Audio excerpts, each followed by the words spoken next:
म्हणजे एका इकडे सांगायचं का हिंदूचं सरकार आहे, हिंदूचा खूप मोठा कळवळा असलेलं सरकार आहे, पण या सरकारले ते म्हणते ना मनाना खाली वरते खाली मुंडक वरते पाय, तशा पद्धतीची या सरकारची दशा झालेली आहे।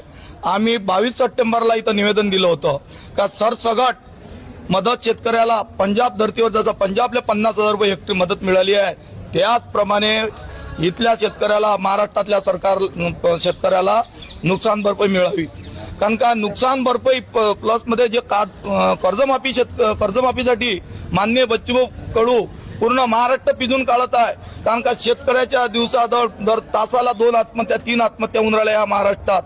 गेल्या काही वर्षात 6.5 लाख शेतकरी मेलेला आहे, परंतु या सरकारला तरी जाग येत नाही। आणि आतापर्यंत या मतदारसंघाचा जर हिशोब धरला गेल्या 20 वर्षात या मतदारसंघात आजपर्यंत अशी तट्टा झाली नाही आहे।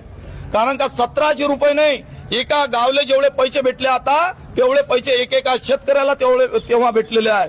20,000 नाही, 80,000 1 लाख 70,000 रुपये शेतकऱ्याला भेटलेले आहे।